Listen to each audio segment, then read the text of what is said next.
Hello बच्चों, welcome to the second part of the first chapter of economics, that is development.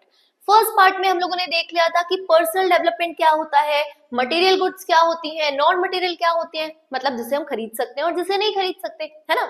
अब हम देखते हैं पर्सनल डेवलपमेंट से हटके नेशनल डेवलपमेंट क्या होता है। तो पर्सनल डेवलपमेंट में हमने देखा था कि हमें पैसा चाहिए, अच्छी गाड़ी चाहिए, लग्जरी चाहिए, दोस्त चाहिए, फैमिली चाहिए, ये सारी चीजें क्या थी हमारे लिए, पर्सनल डेवलपमेंट थी। पर अगर हम बात करें कंट्रीज के टर्म्स में, तो आप कैसे जज करोगे कि कोई भी कंट्री डेवलप है या नहीं। तो इसके लिए क्या होते हैं, कुछ बेसिक क्राइटेरियाज होते हैं, ठीक है। तो वो क्राइटेरियाज क्या है, ऑब्वियसली हम देखेंगे कि कंट्री में इनकम कितनी है, मतलब ऑन एन एवरेज, है ना। जब भी हम कंट्री की इनकम की बात करते हैं तो किसी भी एक पर्सन की इनकम की बात नहीं करते हैं या जीडीपी की बात नहीं करते हैं, हम ऑन एन एवरेज हर व्यक्ति कंट्री में कितना कमाता है हम उस इनकम की बात करते हैं, और उसे ही हम क्या कहते हैं, एवरेज इनकम। या फिर इसके लिए दूसरे टर्म क्या है आपकी, पर कैपिटा इनकम, ठीक है, पर कैपिटा इनकम या एवरेज इनकम, ठीक है। तो पहली चीज तो आपने क्या देख ली कि इनकम कितनी है।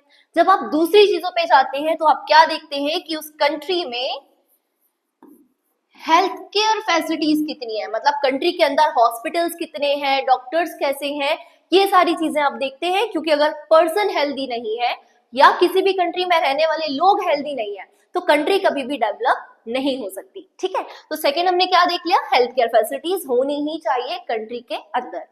अब हम देखते हैं थर्ड, विच इज एजुकेशन, या हम इसको कह सकते हैं लिटरेसी, मतलब कि कंट्री के अंदर कितने ज्यादा लोग पढ़े लिखे हैं। क्योंकि भाई पढ़े लिखे लोग होंगे तो अपने बिजनेस को ज्यादा बेटर वे में ग्रो कर पाएंगे, अपनी जॉब को और ज्यादा बेटर वे में ग्रो कर पाएंगे, है ना। तो इसलिए हमारे लिए क्या इंपॉर्टेंट है, एजुकेशन या लिटरेसी। तो ये तीन बेसिक चीजें हैं जो बताती हैं कि कोई भी कंट्री डेवलप है या नहीं।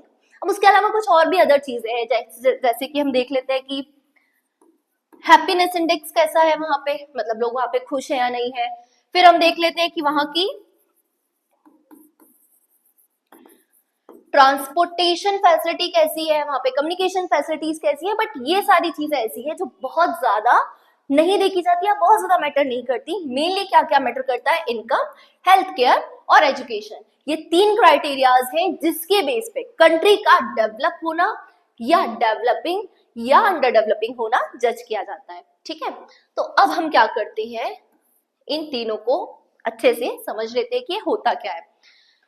तो इसी में हम देखते हैं सबसे पहले कि एवरेज इनकम क्या है, ठीक है। तो अगर हम बात करेंगे यहाँ पे एवरेज इनकम की, तो ये कैसे कैलकुलेट की जाती है, इसका होता है फॉर्मूला। अब वो फॉर्मूला क्या है, किसी भी कंट्री में रहने वाले टोटल कितने लोग हैं और उस कंट्री की टोटल इनकम कितनी है। मान के चलिए कि आपके घर में 4 लोग हैं और वो चारों लोग मिलकर कमाते हैं से 40,000 रुपए, है ना। और लोग कितने हैं, 4 लोग हैं। अच्छा, अब 40,000 में जरूरी नहीं है कि सभी 40 या सभी इक्वली कमाए। हो सकता है आपके पापा ज्यादा कमा रहे हो सकता है मम्मी ज्यादा कमा रही हो सकता है आप लोग की इनकम कम हो, है ना। तो पर ऑन एन एवरेज हम क्या करते हैं, सबका सम या टोटल। तो टोटल इनकम कितनी है अपॉन क्या, टोटल पॉपुलेशन। अगर हम इसको निकालें रैंडमली आपके घर के लिए तो ये क्या हो जाएगा, 4 1 जा और ये 4 0 क्या आ जाएंगे एज इट इज। मतलब ऑन एन एवरेज आपके घर की इनकम कितनी हो जाएगी, इन दिस केस कितनी हो जाएगी आपकी, 10,000 रुपए। तो इसका जो एक्चुअली फॉर्मूला है वो क्या है, total income of a country upon total population of the country. मतलब कंट्री की टोटल इनकम कितनी है अपॉन कंट्री की टोटल पॉपुलेशन कितनी है, वो क्या होती है, एवरेज इनकम।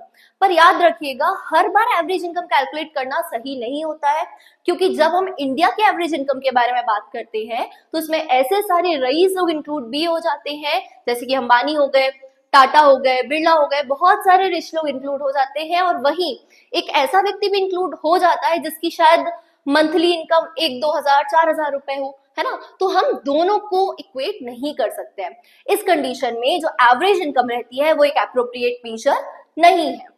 कोई बात नहीं, बट फिलहाल तो एवरेज इनकम को ही क्या किया जाता है, यूज किया जाता है। ठीक है, तो इसका फॉर्मूला आप याद रखिएगा, ये अलग से ना 2 मार्क क्वेश्चन में भी आ जाता है। 2 मार्क 3 मार्क जो क्वेश्चन होता है ना, उसमें एवरेज इनकम अलग से पूछ लिया जाता है। अब जो आपका सेकंड क्राइटेरिया है वो क्या है, हेल्थ केयर, जो कि नॉर्मली देख लिया जाता है कि लाइफ एक्सपेक्टेंसी कितनी है एक कंट्री में, ऑन एन एवरेज कितने लोग जिंदा रह रहे हैं। फिर उसको चेक करने का एक तरीका है IMR। IMR मतलब क्या होता है, इन्फेंट मोर्टेलिटी रेट, मतलब एक कंट्री के अंदर 0 से 1 साल के बीच के कितने बच्चों की डेथ हो गई है, उसको हम क्या बोलते हैं, IMR, मतलब कि इन्फेंट मोर्टेलिटी रेट। तो इसके बेस पे चेक कर लिया जाता है। तो ये सारी क्या है, हेल्थ केयर फैसिलिटीज। उसके बाद जो दूसरा चीज चेक किया जाता है हेल्थ केयर के अलावा, दैट इज एजुकेशन। एजुकेशन को चेक कैसे करेंगे, अच्छा ये किसके लिए था, पहले आप लिख लेते हैं, ये था आपका हेल्थ के लिए, है ना। हेल्थ के लिए आप क्या क्या देखेंगे, IMR, इन्फेंट मोर्टेलिटी रेट। दूसरा चीज आप हेल्थ के लिए क्या देखेंगे, लाइफ एक्सपेक्टेंसी, है ना। तो ये दोनों मेजर किसके लिए, हेल्थ के लिए कैलकुलेट किए जाते हैं। फिर हम देखते हैं एजुकेशन या लिटरेसी के लिए। तो एजुकेशन या लिटरेसी के लिए क्या देखा जाता है, NAR, इसका फुल फॉर्म होता है नेट अटेंडेंस रेशियो। मतलब एक कंट्री के अंदर 14 से 15 साल की उम्र के बीच के बच्चों में से कितने बच्चे एक्चुअली स्कूल अटेंड कर रहे हैं, उनका जो अमाउंट रहता है या उनका जो नंबर रहता है, वी कॉल इट NAR, मतलब कि नेट अटेंडेंस रेशियो। ये एजुकेशन चेक करने के लिए किया जाता है। ठीक है, तो 3 क्राइटेरिया देख लिया हमने।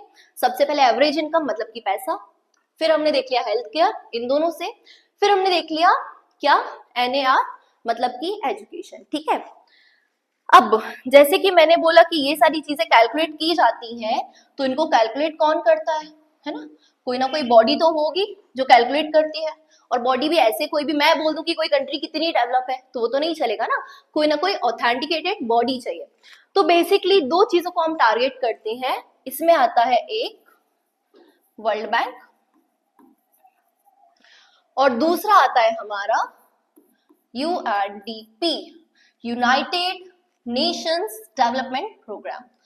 ये 2 लोग कैलकुलेट करते हैं। अब एग्जाम में ये क्वेश्चन आता है कि वर्ल्ड बैंक क्या क्राइटेरिया यूज करता है और UNDP क्या क्राइटेरिया यूज करता है किसी भी कंट्री का डेवलपमेंट चेक करने के लिए। तो अच्छा, वर्ल्ड बैंक कैसा है, बैंक मतलब पैसा, तो वर्ल्ड बैंक क्या देखेगा, सिर्फ और सिर्फ मनी देखेगा। ये नहीं देखता है कि आपकी कंट्री में हेल्थ केयर कैसा है, ये नहीं देखता लोग खुश है नहीं है, ये नहीं देखता कि लोग पढ़े लिखे हैं कि नहीं है, ये सिर्फ देखता है मनी। और मनी हम कैसे कैलकुलेट करते थे, तो हमारी एवरेज इनकम से। तो बेसिकली वर्ल्ड बैंक के हिसाब से जिस कंट्री की एवरेज इनकम ज्यादा है वो क्या है, वो कंट्री क्या है, इसके हिसाब से डेवलप है। जबकि UNDP ऐसा नहीं करता, क्योंकि ये क्या है, डेवलपमेंट प्रोग्राम है, मतलब ये ओवरऑल डेवलपमेंट दिखेगा। तो ये एवरेज इनकम के साथ साथ आपका हेल्थ भी देखता है कि कंट्री में हेल्थ केयर फैसिलिटी कैसी है, और ये साथ में क्या देखता है, एजुकेशन फैसिलिटीज भी देखता है। तो ये डिफरेंस है वर्ल्ड बैंक के थ्रू क्राइटेरिया यूज करने का और UNDP के थ्रू। तो ये था हमारा वीडियो का सेकेंड पार्ट। थर्ड पार्ट में we will probably end the chapter. Thank you for watching, please like share and subscribe.